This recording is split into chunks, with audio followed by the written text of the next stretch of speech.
क्या है 100 करोड़? सबसे पहले तो बहुत बहुत धन्यवाद सर, आपने मेरे को ये यहाँ बुलाया आज और अपनी बात रखने का मौका दिया। मैं यहाँ पे सभी लोगों से एक चीज़ क्लियर करना चाहूँगा कि 100 करोड़ जो मैंने बोला है वो 100 करोड़ मेरी नेटवर्थ नहीं है, मेरी कमाई नहीं है। 100 करोड़ मेरा टर्नओवर है जो कि एक डायरेक्ट सेलिंग कंपनी में मेरे द्वारा होता है। मैं वापस से यहाँ पर एक चीज़ रिपीट कर देना चाहता हूँ, मेरे सभी दोस्तों से कहना चाहता हूँ कि 100 करोड़ मेरी इनकम नहीं है, 100 करोड़ मेरी नेटवर्थ नहीं है। ये एक टर्नओवर है, ये एक व्यापार का टर्नओवर जो मेरे माध्यम से एक डायरेक्ट सेलिंग कंपनी का होता है। किसी चैनल ने बार बार इसको हाईलाइट किया है कि ये आपकी नेटवर्थ है। उन्होंने ये भी बोला 100 करोड़ मतलब ये व्यक्ति एक दिन में 3 करोड़ 33 लाख रुपए कमाता है। तो ये सरासर झूठ है? बिल्कुल सर, ये बिल्कुल सरासर झूठ है। मैंने अपने किसी भी मन से ये बात कभी नहीं बोली कि मैं 100 करोड़ महीना कमाता हूँ। मैंने कभी नहीं बोला, ये बिल्कुल गलत बात है।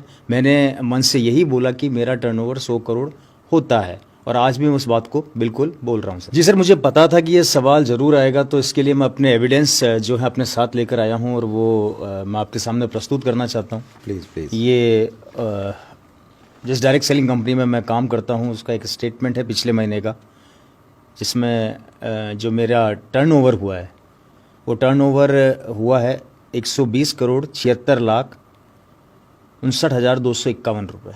120 करोड़ 76 लाख 76 लाख 59,251 रुपये। सिंगल मंथ का है? एक मंथ का है सर। ये टर्नओवर है और आपने इसी की बात की थी? मैंने इसी टर्नओवर की बात करी थी और आज भी मैं वही बात कर रहा हूँ, मैं टर्नओवर की बात कर रहा हूँ सर।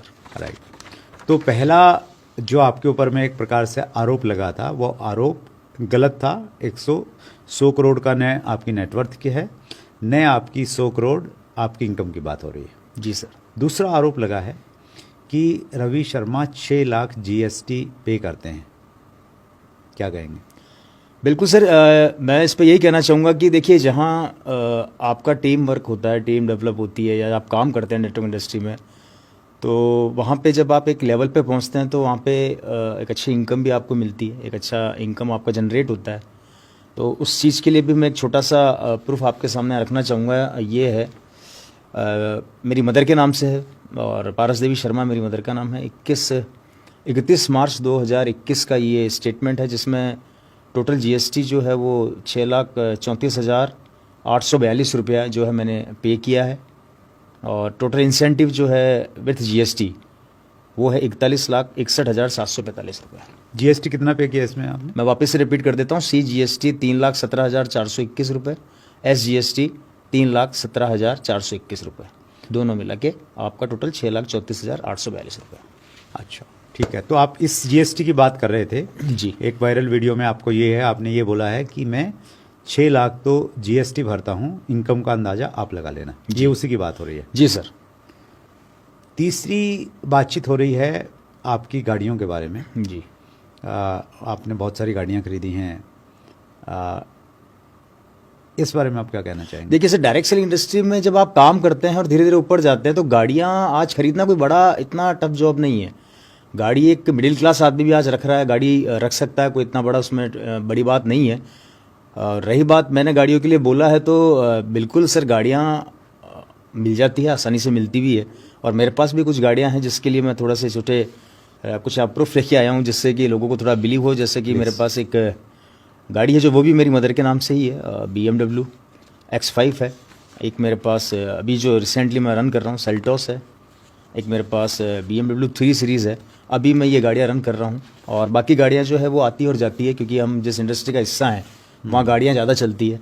तो एक आपकी शोरूम की बहुत बात और चर्चा चल रही है कि आपके पास में आप एक शोरूम बनाने वाले हैं, आपने बना दिया, उसकी सच्चाई क्या है? हाँ, मैंने बोला था बहुत पहले कि मैं एक शोरूम बनाऊंगा और ऐसा मेरा सपना था और मैं सपने पे मैंने काम किया और मैंने जयपुर के अंदर एक अपना एक छोटा सा शोरूम बनाया और उस शोरूम के अंदर मैंने जो लोगों से कमिटमेंट किया था अपनी डायरेक्ट सेलिंग कंपनी को लेके कि मैं वहाँ पे उनका एक छोटा सा सुविधा के लिए एक शॉप ओपन करूँगा, तो बिल्कुल मैंने वो किया है और ये उसकी पिक्चर है, अगर आप देखना चाहें तो मेरे पास ये अवेलेबल है। राइट, हम इनको कोशिश करेंगे कि बड़ी स्क्रीन पे हम दिखाएंगे ताकि सभी दर्शकों को जी सर मालूम चल जाए।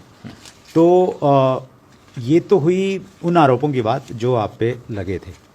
रवि जी, आपने जो बातचीत की है, जो क्लिप्स आ रहे हैं सामने, तो उसमें आपने इन सब चीज़ों के बारे में बातचीत की है और उससे ये लगता है कि जैसे आपने बहुत शो ऑफ किया है और हमारी इंडस्ट्री पे ये आरोप भी लगता है कि ये सपने देखने वालों की इंडस्ट्री है, शो बहुत होता है।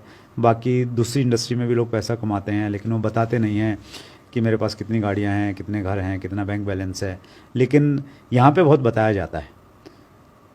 क्या कहना चाहेंगे इस बारे में कि एक तो लोग जो कहते हैं कि भाई ये शो ऑफ की इंडस्ट्री है उस बारे में, और आपने जो बातचीत की तो क्या वो शो ऑफ था? क्या अब जो ये चीज़ें वायरल हो रही है उसको लेके आपको लगता है कि आपने कुछ ज़्यादा बोल दिया था?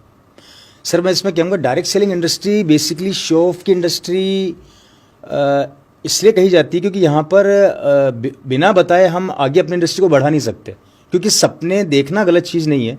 सपनों को पूरा करने के लिए, सपनों को बड़ा करने के लिए ये इंडस्ट्री है और वो ये लोगों के सपने ही बड़े करती है जो एक लेवल की ज़िंदगी जीते हैं, चाहे वो मिडिल क्लास हो या लोअर मिडिल क्लास हो, जो अपने सपनों को पूरा किसी कारण से नहीं कर पाते।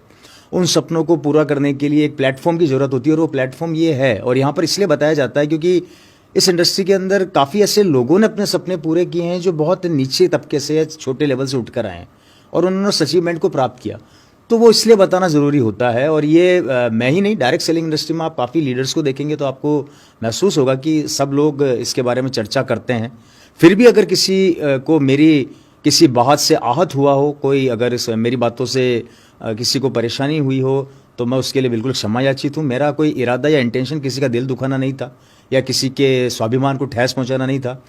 सिर्फ मैंने एक छोटा सा बताने का प्रयास किया कि ये इंडस्ट्री आपको क्या दे सकती है और कैसे आप आगे बढ़ सकते हैं।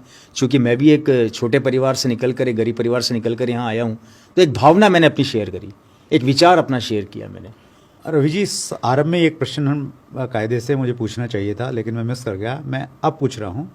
जो लोग रवि शर्मा जी के बारे में नहीं जानते हैं, रवि शर्मा जी कौन हैं, कितने समय से डायरेक्ट सेलिंग में जुड़े हुए हैं, एक छोटा सा परिचय देंगे आप? मैं बिल्कुल सर, मैं डायरेक्ट सेलिंग इंडस्ट्री में मेरे फादर थे श्री ओपी शर्मा जी, जो सन 2000 से इस इंडस्ट्री का हिस्सा हैं और लगातार इस इंडस्ट्री में काम कर रहे हैं और काम करते हुए उन्होंने इसको डेवलप किया था इस इंडस्ट्री को। लेकिन आकस्मिक उनका देहांत 23 फरवरी 2012 को हुआ और उसके बाद जैसा कि एक डायरेक्ट सेलिंग बिजनेस का एक नेचर होता है कि ये आपकी आने वाली जनरेशन को ये एज इट इज़ ट्रांसफ़र होता है, तो ये मेरे परिवार के पास आया। वहाँ से मैंने इसको स्टार्ट किया और वहाँ से स्टार्ट करके लगातार इसमें हम प्रयास कर रहे हैं, मेहनत कर रहे हैं। इस इंडस्ट्री के बारे में एक चीज़ मैं यहाँ पर ज़रूर कहना चाहूँगा। इस इंडस्ट्री में कई लोग ये सोचते हैं कि यहाँ पे कोई जादू की छड़ी है जिसको घुमाएं और आपके सपने पूरे हो जाएं, तो ऐसा बिल्कुल नहीं है। यहाँ मेहनत करनी पड़ती है और आज आप जो ये सब कुछ देख रहे हैं ये 1 या 2 दिन या 2 महीने में नहीं हुआ है, पूरे 25 साल का अथक प्रयास और दिन रात की मेहनत और डेडिकेशन के बाद ये चीज़ संभव हो पाई है।